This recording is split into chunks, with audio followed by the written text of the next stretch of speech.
Hey everybody, welcome to the first, I guess, I don't know, it's like the P Valley. It's the re grand opening to the Sunflower Shamaness. My name is Kame. People who follow me, most of y'all have found me through TikTok, so y'all know me as Sunflower Shamaness. Some of you know me as Kame Unfiltered. Some of you know me from like when I first started my platform and I was Kame's Unfiltered. Welcome. Welcome. Let me tell you something. It took so much for me to get this video out today. I literally almost cried like 3 times just out of sheer frustration because from my Zoom video, from StreamYard, from my mic not connected to my computer, from me using my gimbal and I'm not familiar with my gimbal. Now I'm recording on my phone. So if y'all see multiple edits, please just bear with me. Please just bear with me. Outside of TikTok, I am moving my platform. Let's get some house notes out the way. I'm moving my long form educational content surrounding spirituality and everything that has to do with the different dynamics, different diasporas of spirituality to my YouTube page because I'm getting ready to switch up my content on TikTok. So with that being said, this is all new to me as far as the whole setup, landscape mode, the perfect lighting, having the perfect setup. The point is to not to be defeated because Spirit has said that it is time. It is meant for me to teach.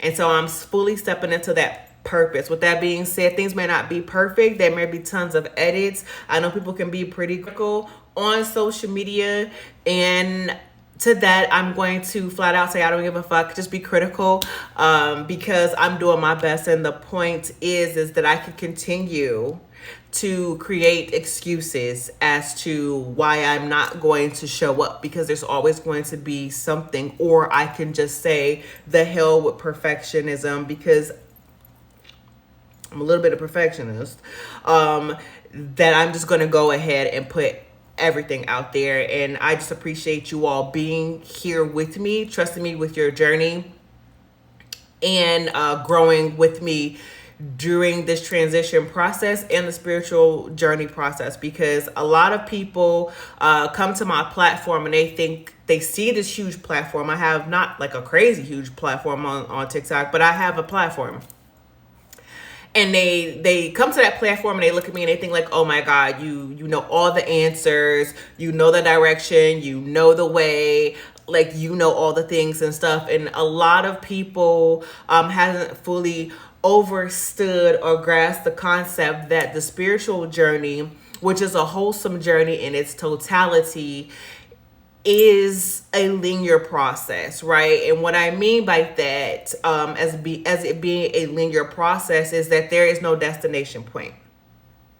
We are constantly growing all the time. So as you are growing, I am growing. And I like to also point out that the only difference between you and I is that I may be a little further along in my process than you are right now. Some of you are very new to your journey. Some of you are intermediate, some of you are advanced. But for me, and one of the biggest lessons that I've had during many of my spiritual awakenings is the fact that out of all the information that we know and out of all the wisdom that we gain, we still know nothing.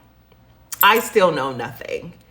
Everything is possible is another thing that I have learned. Everything and anything is possible, and still we all know nothing. So if you ever run into someone who claims that they know everything, I always tell people to run. Okay, that's not the person that you want leading you. That's not the person that you want guiding you. You can take some information from them, get a second opinion, because that doesn't mean that they're necessarily wrong, right? Everything's possible, which is why I don't get into too many arguments, especially on social media or even none at all, really. Because when people like to come to my platform, especially when I'm channeling message, they like to say, oh, you're wrong. Oh, I don't agree. I don't care. You can disagree all you want to. One thing that I know, that everything is completely possible, and I'm not always 100% correct. Maybe that's not a message that's aligned for you. Maybe that is not currently in your journey. Maybe you're far past the information that I got at that particular moment when I was channeling that message. But to flat out say that somebody is wrong is to, number one, be completely in your ego, and actually to, number one, and be always completely in your ego. Okay, so I just want to get that out there. I'm growing as you're growing. We just may be at different points. Doesn't mean that you're right. Doesn't mean that I'm right. Doesn't mean that you're wrong. Doesn't mean that I'm wrong. We may just not be on different points, right? Also, I like to tell people that when you are on your spiritual journey, you want to, it's like finding a good practitioner is like finding a good doctor. It's like finding a good tattoo artist. I say that about tattoo artists as well, because I have tons of tattoos. You want a second opinion. Important to find the commonalities amongst these different practitioners, in addition to doing your own due diligence and your research. A lot of people want me to mentor them, and I am patience is not my strong suit. Patience is something that is I am learning through my growth journey and my spiritual journey, because the spiritual journey will definitely give you many, many lessons in patience, because divine timing is always at play. But when it comes to people who are grown adults, okay, and I'm not talking about people who are young adults, right? I'm talking about there are still people who are in their 50s and 60 years old who still are at a elementary um mindset, right? And a lot of people need, or these people need, parents. I don't have any children. Okay, I'm in my 40s and I don't have any children. So when it comes to having patience in that regard, when it comes to mentorship, a lot of times I lack that. So this is the way that I show up, right? In addition to that, a lot of people don't like to study. A lot of people don't like to do their research. They want you to hold their hand at every step in aspect and function of their life. I'm not capable at this moment to do that for people. So this is the way that I have to show up. And you're going to find yourself on your journey at every single point of your journey, where not only are you going to have to cross-reference your practitioners, but you're also going to have to do your due diligence and do your research, whether that is reading books, watching YouTube videos, whether it is doing the legwork to find your own practitioner and mentor that is beneficial for you, whether it is the sacrifice of purchasing some books, because some of the books that you really need, that has that knowledge that you absolutely want, are in the most expensive books. And the one thing that this westernized reality that we are in, and I want people to really, really understand that what we live in right now is literally an illusion. And I want you to think about the power that is behind this illusion, that is keeping it intact and in place, right? And so the one thing that they bank on, especially for people in social classes, right? We're talking about majority of poor people. They bank on the fact that you're going to remain blind, that you are not going to do your due diligence, that you're not going to do your own studying, that you're just going to follow blindly by what they say, and then you're not going to read. They bank on the fact that you're not going to read. They've been successful a lot of times because people have lacked education and lacked reading, and the education and knowledge that you need is not going to be what they're teaching you in these universities, in these school systems. When they say that it is a school to prison pipeline, that's precisely what that is. That is precisely what that is. Okay. And I really need people to really, really understand that without trying to go too far down that rabbit hole, because every avenue you take when it comes to your journey and uncovering the truth, growing spiritually, growing personally, it's a rabbit hole every time. It's going to take you down a different rabbit hole. Okay. So I'm trying to think of what kind of other notes that I want to put out before we get started because, okay. I am creating a guideline, not a guideline, but I'm trying to strategically put everything in place when we're talking about spirituality so that it does not cause any confusion and you can get what you need. Okay. I understand fully that a lot of people are at different levels on their spiritual journey. Some people have particular paths on their spiritual journey. There's different educational levels on this journey. So for those of you who are intermediate or advanced and you feel like, okay, you're wasting time, you're going over remedial information, I need you to have some compassion and also some understanding that everyone is not where you are. And some people are coming across these videos of mine and they're today years old on their spiritual journey. So sometimes it is very imperative that we go over the basics. Okay.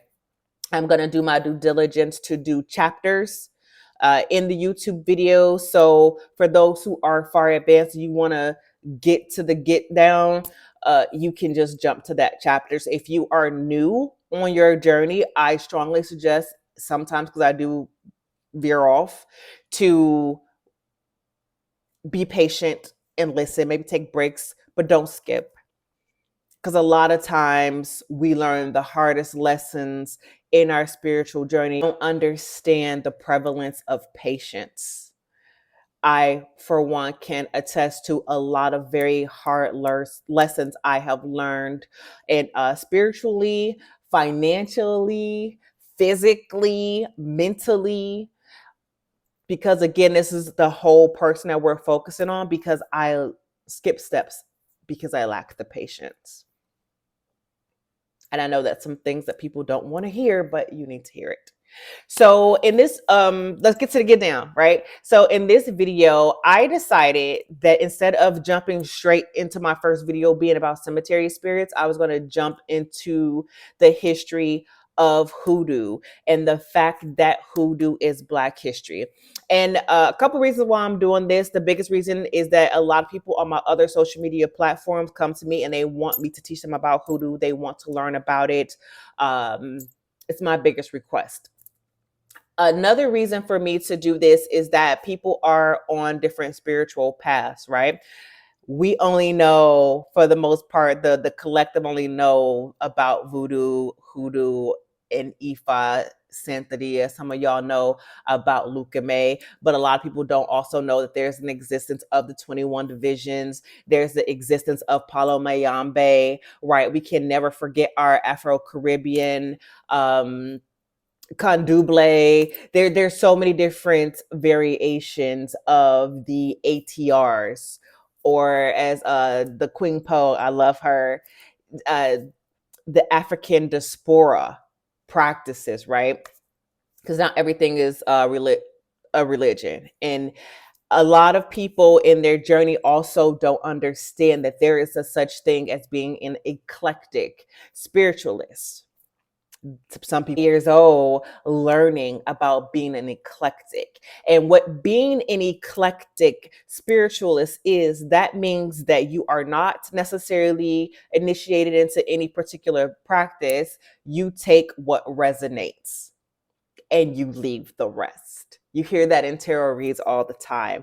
Take what resonates and leave the rest. That is what it is to be an eclectic spiritualist. And I feel like when we talk about hoodoo, that is the essence of hoodoo. It is really being an eclectic spiritualist, because there are so many different variations of hoodoo, and a lot of what makes hoodoo is that, number one, let's just get right into it. It's folk magic. And folk magic is a group of common practices that are done by a particular group of people. And that is of essence what it means to be an eclectic spiritualist, right? Because there is no hierarchy, there is no set of rules that you absolutely have to follow. That was one of the biggest things that my mentor taught me when it came to the difference between Ifa and voodoo, right? Because voodoo is a little bit more lenient on the things that you have to do, whereas Ifa, there are things that you absolutely have to do. And the thing about that is when we look at going down different paths of African traditional religions, a lot of them we're not suitable for because of our character. As many times as I resonated with Ifa, as many times as I've had multiple readings by Babalaos, only one person like, hey, the spirits are saying that you are very strong willed. And so something like Ifa is not really good for you because for you, you meaning me, something starts to feel like too much of a religion, you're going to want to not do it. You're going to want to stray from it. And there's certain practices within the African traditional religions that rebellion is frowned upon, right?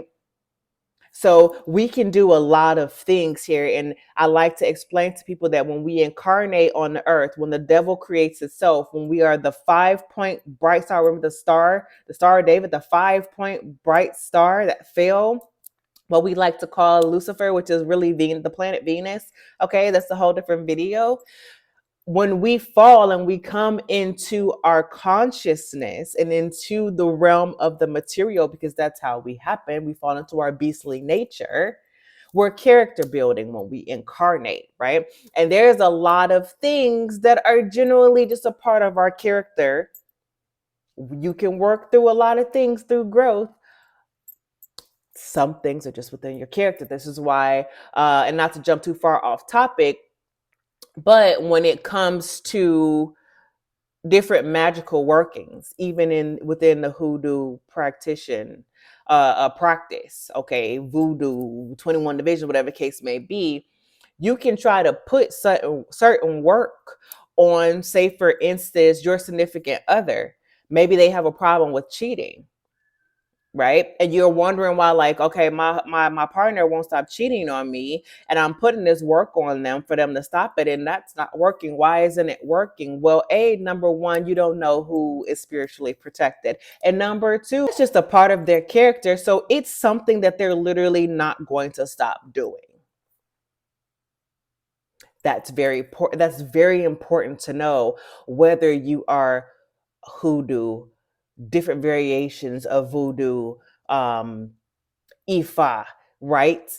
So when we look at what hoodoo is, and it being folk magic, it being a compilation that is compiled of, and I have my notes here. So if y'all don't like, oh, you don't know what you know because you got notes, baby, let me tell you something. Are you really studying? Are you really learning if you don't have notes? Because we can't remember everything, right? Okay. So, but it is a compilation of African tradition religions, native practices, European practices. And before we even get to just be too far down the edge, just because there is some European practices involved within hoodoo does not mean it's like, hey, it's an open practice, because it's not. And we're going to go down that when we get into the hoodoo, the history of hoodoo, right? So that's what hoodoo is in its totality. And a lot of people gravitate towards that for multiple reasons, but one of the biggest reasons is because you could possibly be an eclectic spiritualist. Okay. So there's that. And it was important for me to put down in my notes too, because I'm actually like creating a lesson plan as well. But it was important for me to put down in my notes too the different parts of African traditional religions that are compiled into hoodoo that we don't realize is there. Like for instance, there is the cosmogram, or like I like to call it the Bakongo cosmogram for the Bantu people of the Congo, right?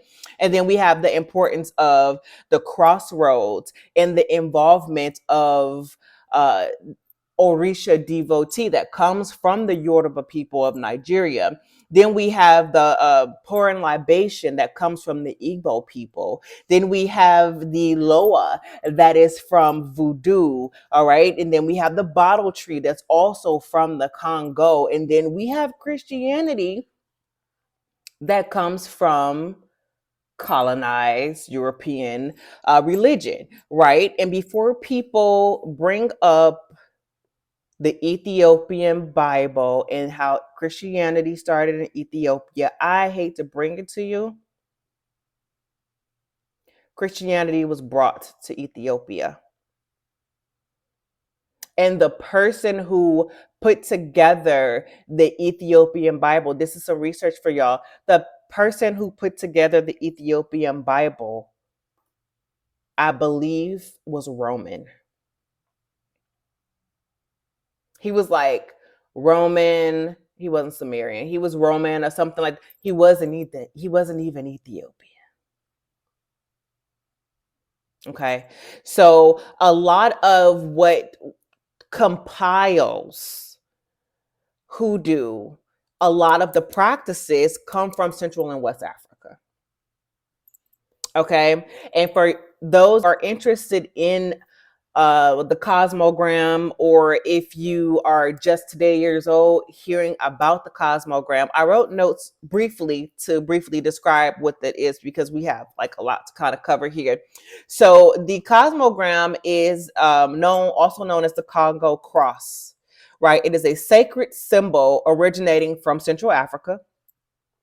It is characterized by a circle with a cross in the middle of it, and it has different lines that going into it. It gives it that geometric shape, right?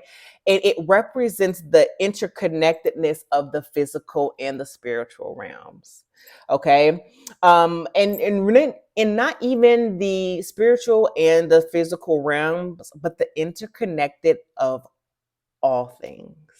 And because I'm a shamaness, and because I do a lot of energy work and I do a lot of work between realms, I'm telling you, there's a lot of interconnectedness in all things, right? And so a big part of it is the symbolism of life coming through the womb of water. And I want to tell y'all something when it comes to life coming through the womb of water, because even though the westernized colonized religion, especially that is Christianity, right, they try to say, oh, it's the Father, the Son, and the Holy Spirit. They try to tell you that there's immaculate conception that still had to come, right? Jesus still had to come from the birth through the water of the womb through Mary. Okay, if you believe in the story of of Yeshua, but still two masculines cannot create a child, right? And in addition to that, it is the European religions that, and when you start learning about all of the different religions, because your journey will take you to learning about all the ancient religions, it is only the westernized, colonized religions that try to take away the woman. It's how to take away the wife, because when you look at, even with, you're dealing with the Loa in voodoo, right? Whichever variation of voodoo, because there's many different variations of voodoo. They're the husbands have wife, like the Baron, who is the king of the cemetery. We're going to talk about him in the cemetery spirits. He has a wife. If you look at Louisiana voodoo, Dambala, the Dambala spirit has a wife. They have families, they have brothers, they have sisters, right? They do. And a lot of people don't know that because we're looking down one road and we're not looking at the whole big picture. And we're not saying, hey, why does every other religion have a husband and a wife that gave birth to a child and they have families, they have brothers, they have sisters? Even in Greek mythology, the Greek gods were brothers and sisters. They had a father, they had a mother, they had goddesses. You know what I'm saying? So these are the points that we want to put together when we're on our journey. We got to look at everything because it's all interconnected. So and that's the beautiful thing about, not to get off, the cosmogram, but that's the beautiful thing about the cosmogram, because it teaches about that interconnectedness, okay? And it also represents the ancestral connection. So there's that, right? I already went over the fact that in Hoodoo, there's no hierarchy or no set of rules that you have to follow. But the most important, because I know people want to be like, okay, well, what do you do in Hoodoo? Hoodoo is beautiful. Hoodoo was for the protection of yourself, your family, and we took care of the community. Hoodoo was about wholeness. Hoodoo is about good emotional health. It is about protection. It involves fertility. Yes, we did divination in Hoodoo. It's about diagnosing and treatment. We're going to get into that when we talk about the birth of the midwives and the pharmacists, right? The two-headed workers, the root doctors, right? We're going to get into that. It was all things beautiful. Yes, you worked on wealth protection was really heavy during the time. And it's important that we realize that Hoodoo was about these things, because now it has throughout history, and even more so now because people have profited off of it so much and marketized it so much. And there's so much whitewashing that came with it that now the essence of Hoodoo has been reduced to hexing, putting curses on people, which is another, is hexing, trying to break a hex because everybody think they're hexed for some reason or have some curse that's put on them. Honey jars and love spells take people away from their boyfriends and their husbands, their wives, their girlfriends. The practice has been bastardized. And so now when you have people like me who are being called to formally train, to formally speak out, to formally teach, it is because it's not that I took it upon myself to do this. It is because it is my calling, it is my mission, and this is what the ancestors want. They want it to be properly taught. And because how it's been stripped so far from us, and again, we're going to get into the history because the history is important, that they want it to be properly passed down. So it is important that we talk about this. It is important to know in Hoodoo that the spirits are not worshipped, they are venerated. That's important, because I know that's the argument a lot of Christians like to argue, even if you are a Hebrew Israelite, right? Even if, and I don't really see too many Hebrew Israelites having an issue with Hoodoo, but even if you believe in that ideology of the Hebrew Israelite, a lot of them believe that Yeshua ben Joseph, Jesus Christ, was their ancestor, that Abraham and Shem and Ham and all of them was the ancestor, right? So then if they are ancestors, right? Even if you aren't a Hebrew Israelite and you were just a straight whatever denomination of Christian, you are still venerating every day an ancestor. Jesus would be an ancestor. When you go to church, you're performing a ritual every Sunday when you go to church, okay?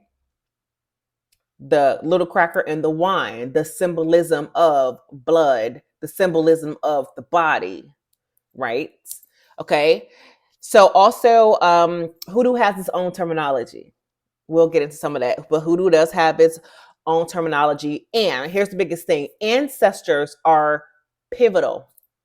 in hoodoo.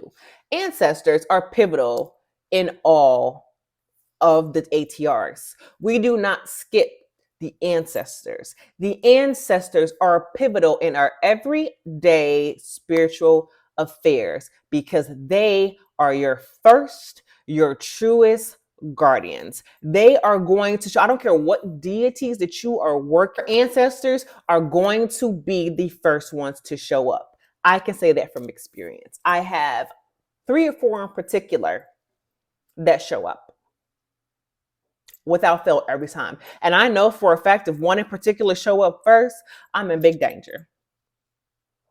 They are pivotal. Okay. And it's important that we never forget. And now we're going to start rolling down into the history of hoodoo and why we say that hoodoo is a closed practice. And for those people who are interested in it, and you're not of the African diaspora, or you're not Black identifying, right? You're not Native identifying. I want you to please hear what I'm saying because I'm not attacking any one particular group. I want you to really listen to what I'm saying and listen to it with an open mind and an open heart, and really just try to fully understand where I'm coming from with this, okay?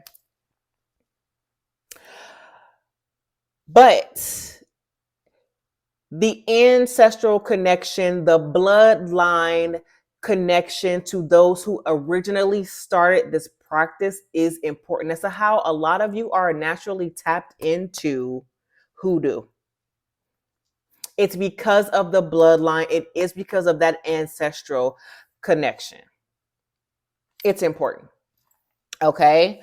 Let's see. Hoodoo is also known as root work, conjure, and juju. I'm pretty sure a lot of y'all know that. Cemeteries, woods, large bodies of water, and churches are direct places of contact to communicate with ancestors. And the practice is passed down from generation to generation. Okay. Do not care what your spiritual practice is, especially if you are dealing with anything regarding to the ATRs. You cannot skip over your ancestors. It's disrespectful to skip over your ancestors. It's disgusting to skip over your ancestors. So let's get into the history. The reason why hoodoo is a closed practice, and it's not a closed practice in the traditional sense of how we think about being initiated into the 21 divisions, voodoo, any variation of voodoo, because Santeria, Lukeme, Palomayambe, Candomblé, all of it. It is a different variation of voodoo. And the reason why we have the varying differentiations of voodoo, because there's Louisiana voodoo, there's Haitian voodoo. Okay. Ifa is its own separate system, right? But the reason why we have these different variations of voodoo is because of the slave trades. There's more than one, and where everybody was dispersed. That comes from. If y'all are today years old finding it out, that's where it comes from. And I forgot Winty too. Winty is another variation of voodoo, right? Has its own separate sets of spirits. Okay. So it is a closed practice because the ancestral line and bloodline is important, and also because birth under the thumb of oppression. And we all know that oppression happened to a particular group of people, a social class of people. Now, for those who are interested in voodoo, those who are of mixed race, those who were born in states or grew up in states like Louisiana, Mississippi, or even Memphis, because hoodoo and conjure is real big in Memphis. Y'all are different. There's a difference between people who grew up around that and it was taught to you and it was passed down to you, you all still have some kind of tie to and it's whether even if y'all had a friend, and if even if y'all had a friend who has transitioned, you still have some kind of tie that's linking you to that bloodline. I'm talking about the people who never grew up in any of these certain southern states, who don't have any kind of African diaspora, anything in there. They're not half of anything. And y'all know, like, it's appropriation. And when you look at the history of how it was birthed, right? Because there are different phases of hoodoo. Hoodoo went through a lot of resurgence, a lot of rebirth throughout the times, right? So the first phase, and let me see if I'm skipping over this. Oh, yeah, and I don't want to forget this because I wrote this down too. Not only was it born under oppression, but it was born under oppression for the liberation of a said group of people. Now, I'm not taking away from the fact that other groups of society were oppressed, were slaves, or anything other. I want people who think that way to understand fully things can exist at the same time. And because we amplify voices of what's going on for a particular group of people or a particular set of people, does not mean that we are diminishing the voices of other groups of people who have been under the thumbnail of the oppressed. Again, it is a certain class of people who have been oppressed. Those other oppressed group of people have just as much right to speak up on the oppression of their specific group of people if they want to. I am talking about me and mine. Okay? I'm talking about me and mine because it was for the liberation of being oppressed. That is why hoodoo is a closed practice. If you weren't raised in those particular areas where it was prevalent, or if you are not of a particular bloodline, right? I already talked about how it went through multiple resurgences, right? The first resurgence of hoodoo was during the slave trades.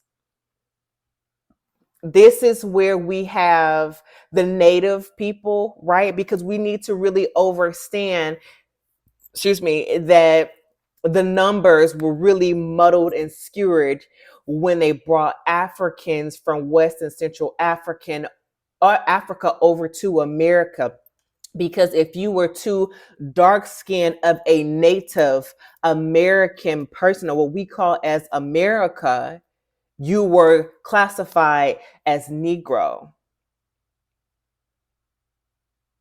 So that's one of the ways how the native practices got intertwined with hoodoo, with African, that interconnectedness of the different traditions and practices, right? That compilation, if you will. Okay. And this is real personal for me when I get to talking about the natives.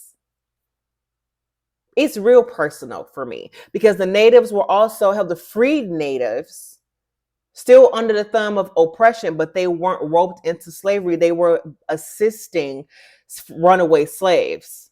They were hiding them. Okay. And it's personal for me because my great grandmother and her lineage were natives who were classified as Negro.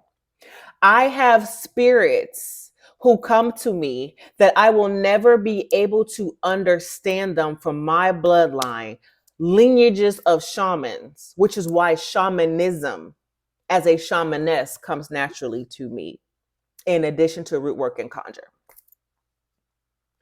I have native spirits that come to me that I will never, ever, ever be able to fully, unless someone else come in and intervene and help me understand, because I can't speak the language. I have come out of spirit sessions crying because I do not remember my native tongue because it's been that far removed.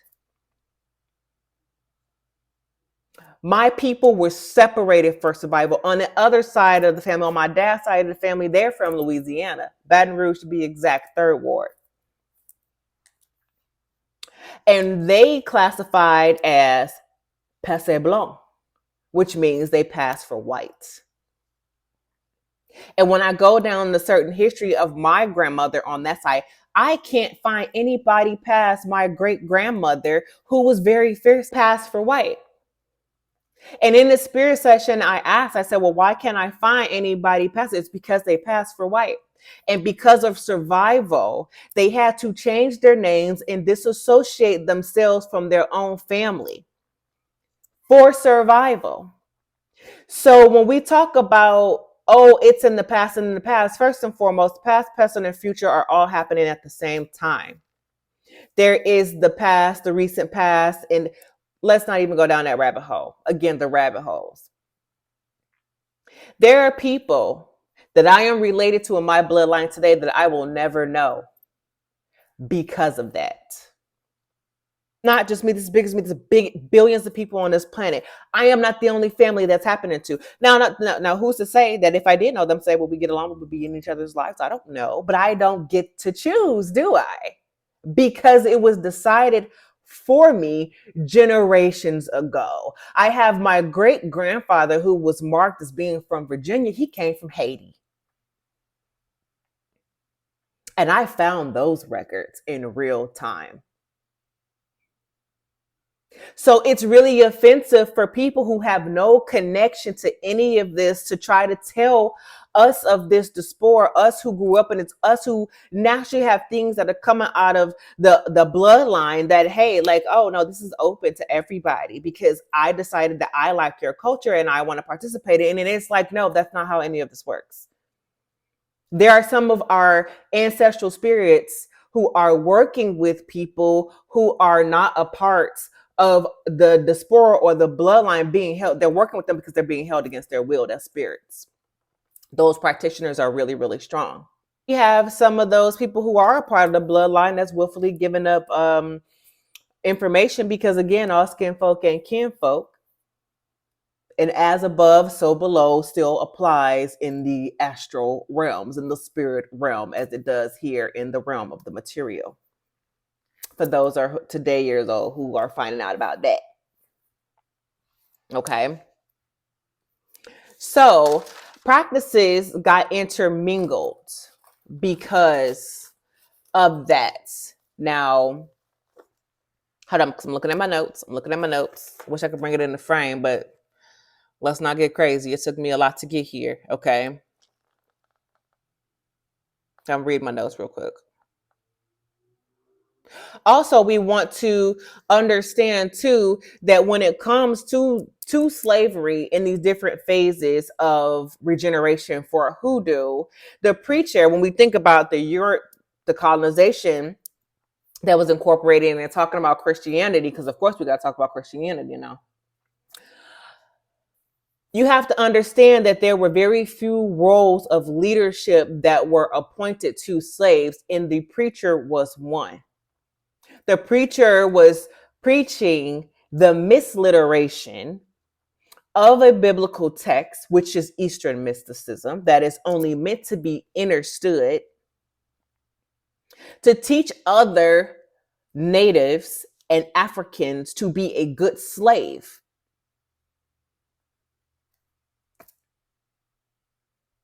Need I say more?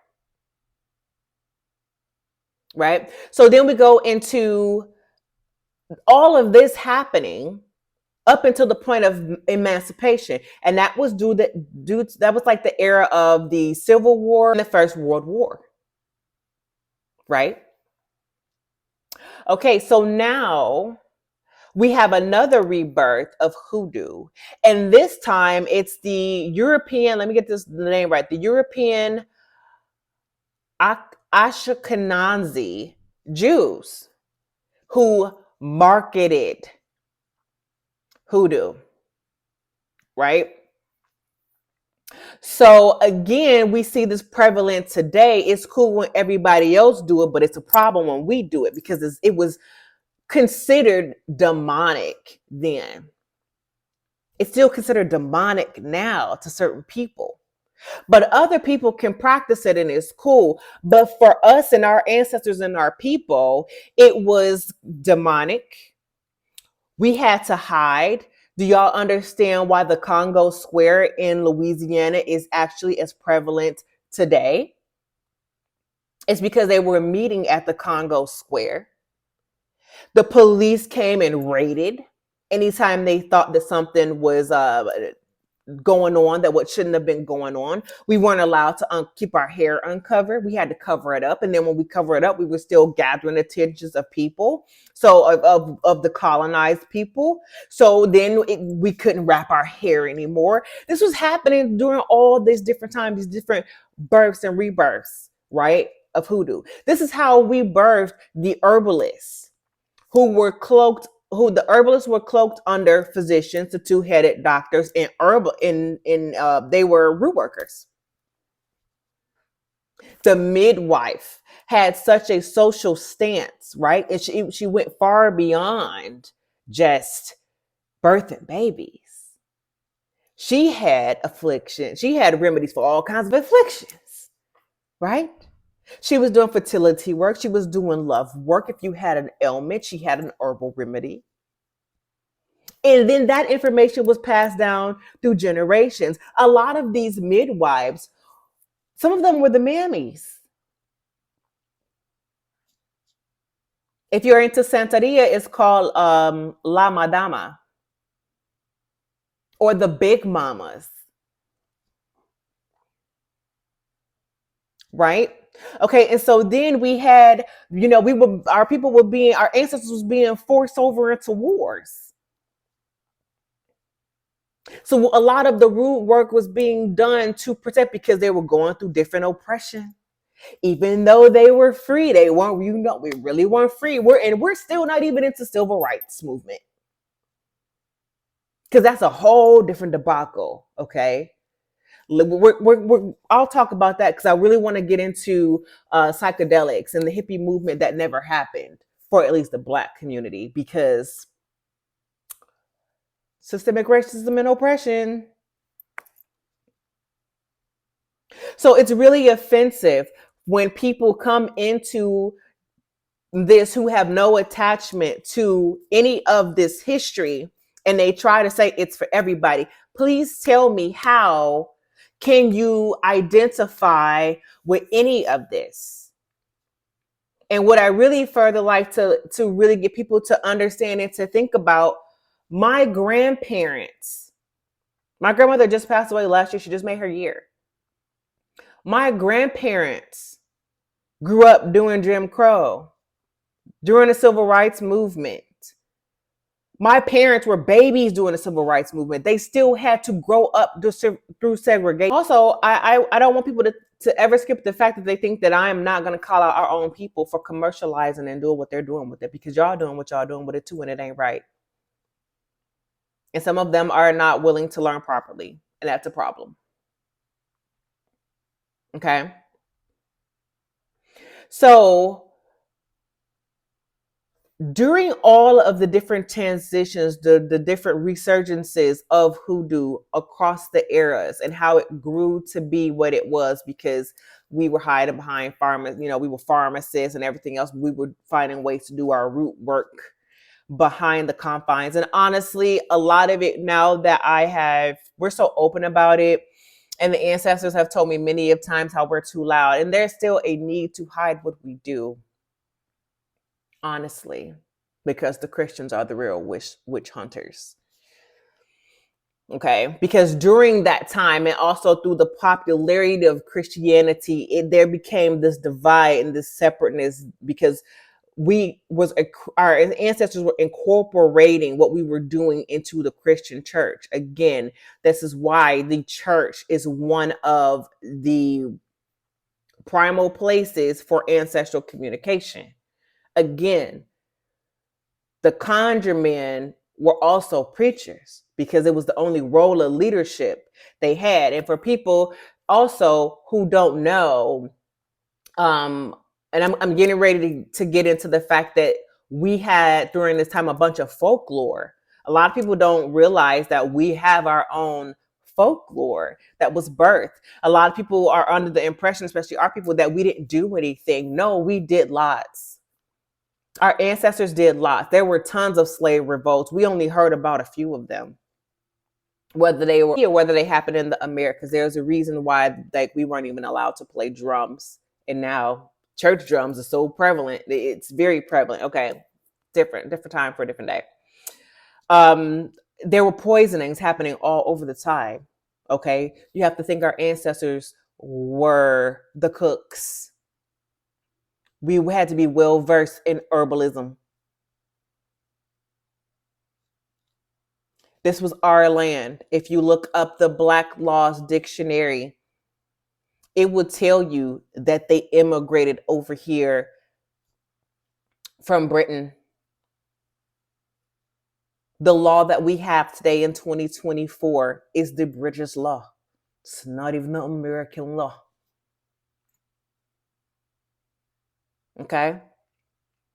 So we had folklore, right? That was birthed because of this. Of the people who were leading revolutions. And again, all skin folks weren't kinfolks, because most of the revolts didn't succeed was because we had snitches. But we had the Nat Turners. We had the Aunt Caroline Dyes. If I'm not mistaken, I believe Aunt Caroline Dye was the first Black woman postal person. She was Gullah Geechee out there in the Carolinas. We have the Nat Turners. We have the Sojourner Truths, the Harriet Tubmans, the W.E.B. Du Bois, the Frederick Douglasses. He talked about many. I mean, High John the Conqueror.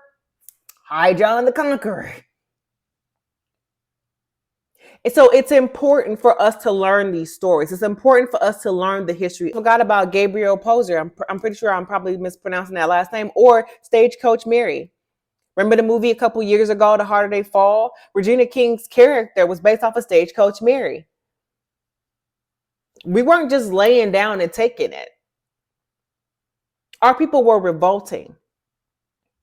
And so when we sit back here and we try to skip over our ancestors, regardless of what path you go down, but it's specifically in Hoodoo, and we try to jump over them and work with these deities that's older than our ancestors, it's disrespectful. It's offensive. It's rude. Because of their walking, we can run. And now that we are getting back to our roots, future generations will be able to fly. And the generation after that will be able to soar. We can never not pray for them, elevate them, feed them, put energy into them, acknowledge them, incorporate them in every aspect of our life every single day. Because of them, we would not be. We are all the bright stars that fell. We brought ourselves into consciousness because for whatever reason, whether we were on a mission or whether we just decided to fall from grace, we decided that we needed to exist in the realm of the material. It takes so much of the cosmos aligning, because we're just many universes having a human experience. But it took so much of that aligning, so much DNA, so many different people throughout slavery to come together to make us who we are in the way we look, the way we speak, from the senses that we have, from our eyes to our nose, to our toes, to our fingers, to come into existence. So when you skip over them and you call them demonic and they're not important enough to be included or remembered or paying homage to, spit on you, because how dare you? If it wasn't for them surviving, you would not be here. I would not be here. We incorporate everything we do with them.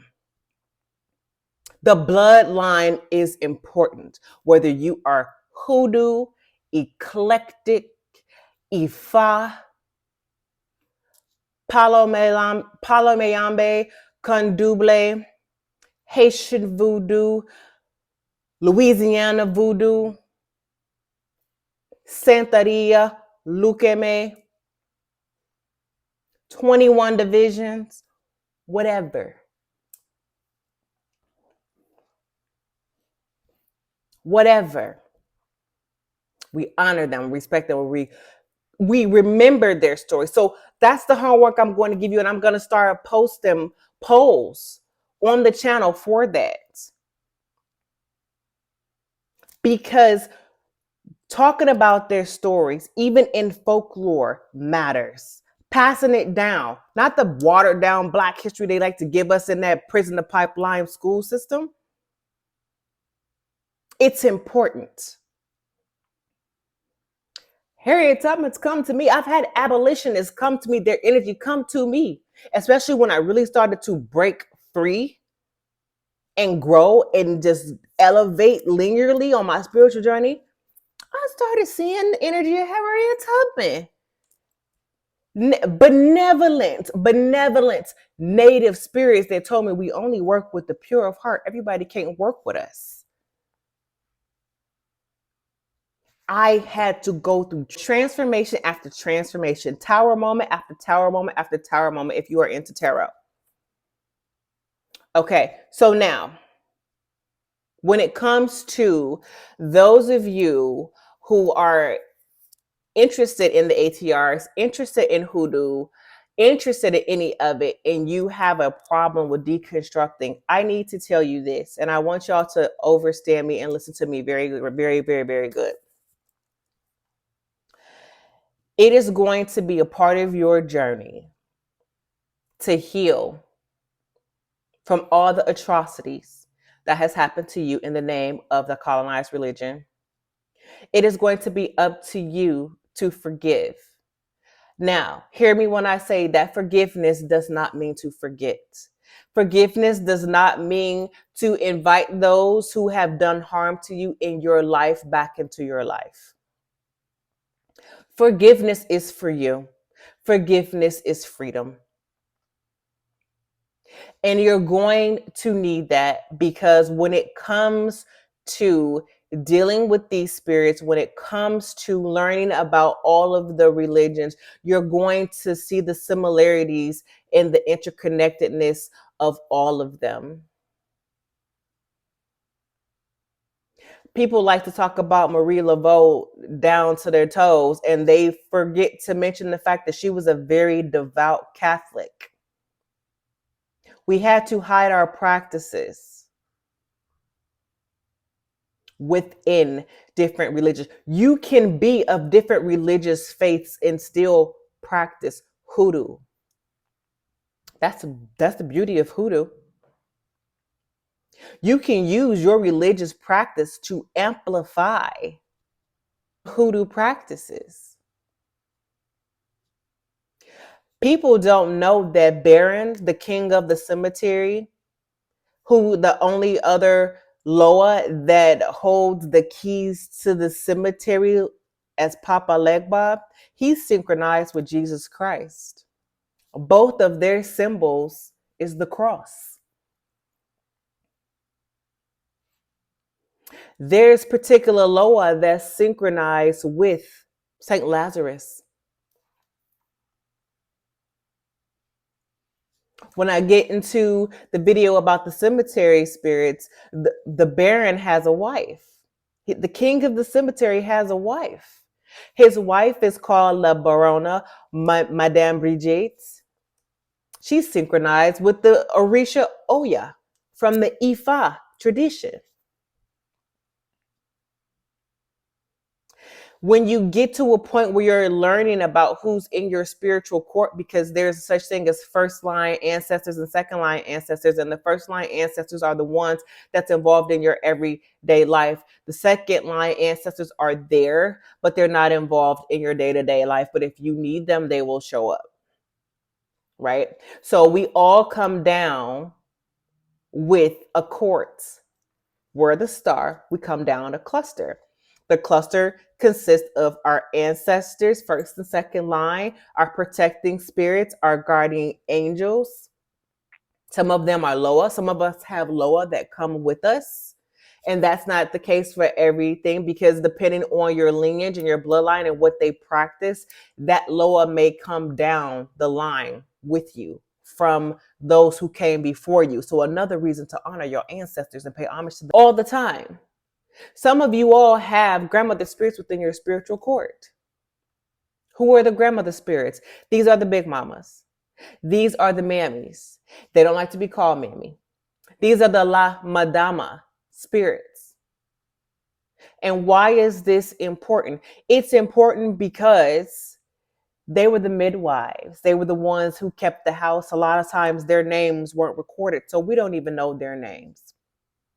Also, it is to be said that if you think that you have a grandmother spirit within your spiritual court, you do not just start working with them. All of them do not have the same offerings.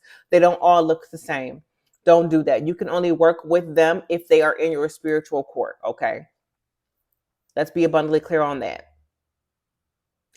But I brought them up because they perform divinations. I brought them up because they were Bible witches. Some of y'all don't know that bibliomancy is a thing. And if you have one of them in your spiritual court, it is important for you to heal and to forgive and work through your religious trauma if you genuinely have it, or your angst against religion, because they're not going to think too kindly of that. That is the only tool some of them had to use, which is why bibliomancy is a thing. These grandmother spirits performed divinations. They read tea leaves. These were the ones that you see in media today that smoking the cigars with the tarot cards. They're wearing the white. They was cooking the food. They were the herbalists. They were the midwives. They were all the things. They were all the stuff.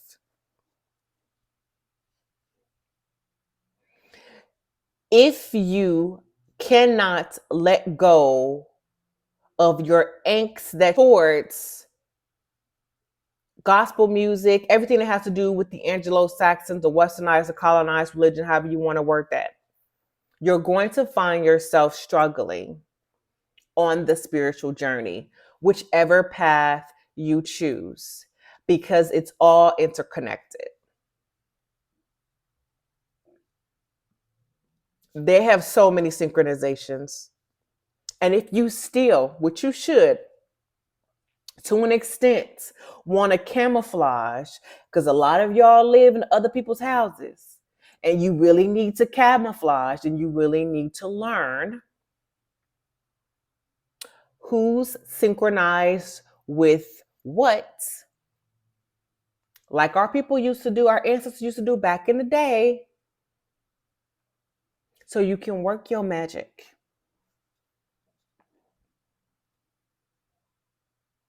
Now, I didn't want this video to be too long. It was long anyway, but I didn't want it to be too long. But I felt like it was very, very important to start with Hoodoo is Black history before we jump into other things. I am going to get more into Hoodoo. I'm going to get more into Voodoo. If you have questions, please feel free to drop them in the comment section and I will write them down. If you have topics you want to discuss, please drop them into the comment section. If you want to book a one-on-one consultation with me, I will also put the booking link in the description box. If you found this content useful, please like the video, subscribe, hit the notification bell, and help us grow. This is building a community. We have to heal. We have to understand that wholeness and healing and being well is at the foundation of our spiritual practice, regardless of what avenue that you want to take. Okay. I enjoyed having this conversation with you all. I enjoy talking about this stuff. Okay. You can look forward to learning more things specifically. We are going to get into the water spirits. We are going to get into the fire spirits. We are going to, again, the cemetery spirit, because that's the largest one. And why you can't and you should not just willy-nilly start summoning spirits of the dead. It is dangerous work. And a lot of y'all are not powerful enough to do that yet. So come back. I think I'm going to do, I'm going to post these videos every Saturday. Why? Because Saturday is Saturn's day. It's the original day of the Sabbath. And it's a good time to rest, not shop, definitely not be out in these streets at night because that's where the chaos happens the most. And also, it's a good time to study esoteric knowledge. We're going to talk about Moses, Solomon, all of them as luminaries in their roles in hoodoo, how ceremonial magic, because that's really big in the Bible, ceremonial magic, baby, Masonic level high. Okay, we're going to talk about these things because there's so much interconnectedness and how you can wove these things into your practice, whether you are initiated or if you want to just service the spirits and continue to be a hoodoo practitioner or an eclectic. Okay, until next time, be well, and I will see y'all later.